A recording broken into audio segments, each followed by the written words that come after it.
Greater Nicobar port project, एक ऐसा नाम जो आजकल हर जगह सुर्खियों में है। तो चलिए इस एक्सप्लेनर में सीधे इसी पर बात करते हैं। हम बिल्कुल निष्पक्ष होकर इस पूरे प्रोजेक्ट को डिकोड करेंगे। क्या ये भारत के लिए एक मास्टर स्ट्रोक साबित होगा या फिर एक बहुत बड़ी इकोलॉजिकल ट्रेजेडी? बिना किसी बायस के सीधे फैक्ट्स पर फोकस करते हैं। अब इस प्रोजेक्ट का स्केल समझने के लिए जरा इस नंबर को देखते हैं। 92,000 करोड़ रुपए।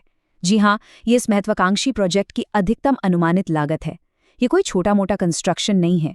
ये इतना बड़ा दाव है जो आने वाले कई दशकों तक देश का भविष्य तय कर सकता है। और जाहिर है, जहां इतनी बड़ी रकम दांव पर हो वहां इसके नतीजे भी उतने ही विशाल होंगे। तो इस पूरे मुद्दे को हम 5 अहम हिस्सों में बांटकर समझेंगे। सबसे पहले प्रोजेक्ट का मास्टर प्लान, फिर इसमें बड़े कॉरपोरेट्स का रोल, इसके बाद इसकी इकोलॉजिकल कीमत, फिर इसकी स्ट्रेटेजिक अहमियत और आखिर में वो भारी राजनीतिक टकराव जो इसके इर्द गिर्द हो रहा है। शुरुआत करते हैं सबसे पहले हिस्से से, यानी इस प्रोजेक्ट का असल मास्टर प्लान क्या है। ये पूरा विजन 166 वर्ग किलोमीटर के विशाल दायरे में फैला हुआ है।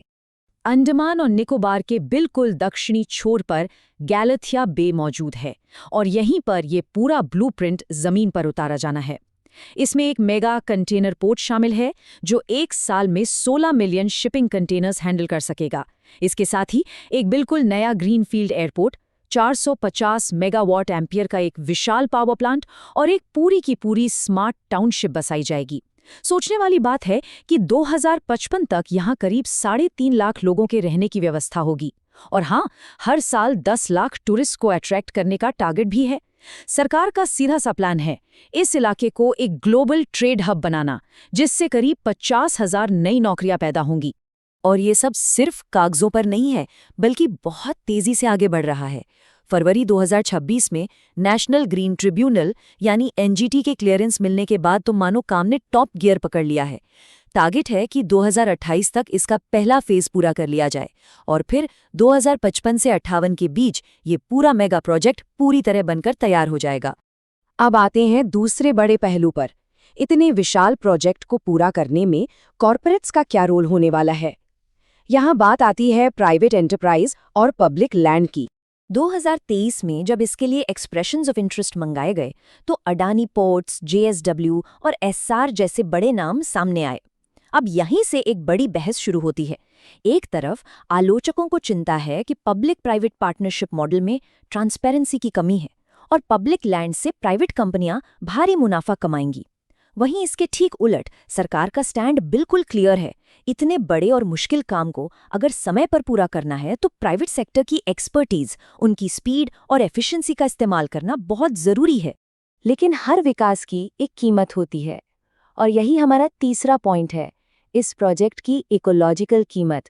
इस विकास के चलते जो नुकसान होने वाला है वो वाकई काफी बड़ा है। करीब 9,64,000 पेड़ काटे जाएंगे। ये कोई आम पेड़ नहीं है, बल्कि घने वर्षावन का हिस्सा है और इसके कटने से लगभग 20 मिलियन टन कार्बन रिलीज होने का अनुमान है।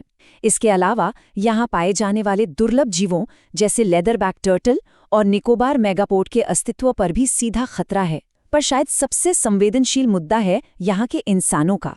इस आइलैंड पर शोम्पेन जनजाति रहती है, जिनकी आबादी मुश्किल से 200 से 300 के बीच है।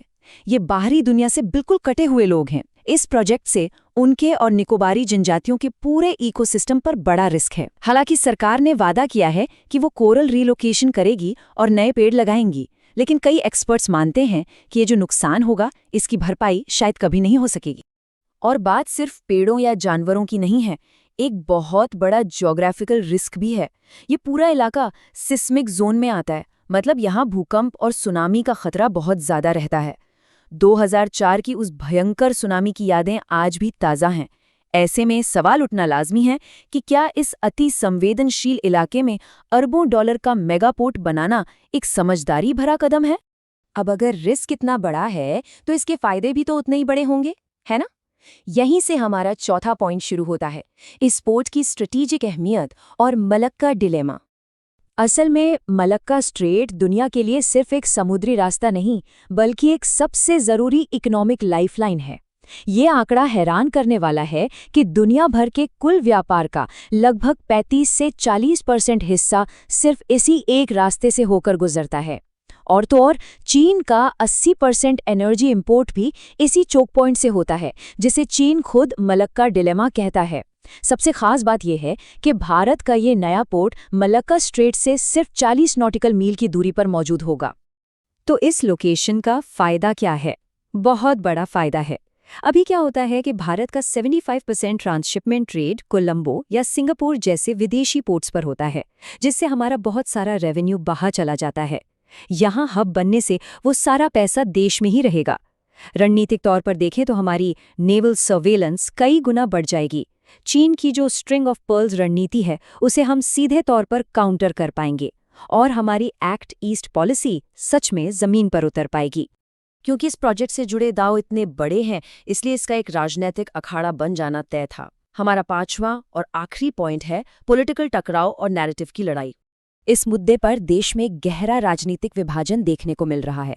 अप्रैल 2026 में वहां का दौरा करने के बाद Rahul Gandhi in the middle of what is easily the most beautiful forest that I've ever seen in my life. और विपक्ष का कहना है कि ये जनजातीय अधिकारों का हनन है और प्राकृतिक धरोहर के खिलाफ सबसे बड़ा घोटाला है। दूसरी तरफ सरकार इस प्रोजेक्ट का पुरजोर बचाव कर रही है। उनका तर्क है कि ये देश की राष्ट्रीय सुरक्षा के लिए एक बेहद जरूरी कदम है और लॉन्ग टर्म में ये देश की इकोनॉमी के लिए एक बहुत बड़ा गेम चेंजर साबित होगा। दोनों ही साइड्स अपने अपने स्टैंड पर बिल्कुल मजबूती से डटे हुए हैं। लेकिन अगर हम इसे एक व्यापक जियोपॉलिटिकल नजरिए से देखें तो एक बात साफ है, सिर्फ एक पोर्ट बना लेने से रातों रात सब कुछ नहीं बदल जाएगा। ये सच है कि ये पोर्ट चीन के बढ़ते समुद्री प्रभाव को कुछ हद तक जरूर रोकेगा, लेकिन असली रणनीतिक ताकत बनने के लिए हमें व्यापक नेवल अलायंसेस और एक बहुत लंबे विजन की जरूरत होगी। असल में ये पोर्ट एक बहुत बड़ी पजल का सिर्फ एक अहम हिस्सा है। तो फाइनली बात आकर टिकती है तराजू के इन दो पड़ों पर। एक पड़े पर है भारी इंफ्रास्ट्रक्चर ग्रोथ, व्यापार के अनगिनत नए अवसर और दुनिया के नक्शे पर एक बेजोड़ रणनीतिक बढ़त, और वहीं दूसरे पड़े पर है एक बेहद नाजुक इकोसिस्टम की तबाही, सदियों से अलग थलग रह रही जनजातियों के विस्थापन का डर और लॉन्ग टर्म सस्टेनेबिलिटी पर खड़े होने वाले कुछ बहुत गंभीर सवाल। इस पूरे एक्सप्लेनेरो को समेटते हुए जो सबसे बड़ा सवाल सामने आता है वो यही है, क्या एक जियोपॉलिटिकल टाइटन बनने की चाह में इस अपरिवर्तनीय इकोलॉजिकल कीमत को चुकाना सही फैसला है? एक ग्लोबल पावर बनने के लिए क्या विकास का यही इकलौता रास्ता है, या फिर हमें अपने डेवलपमेंट मॉडल को दोबारा सोचने की जरूरत है? जवाब चाहे जो भी हो, पर इस मुद्दे पर गहराई से विचार करना आज के समय की सबसे बड़ी मांग है।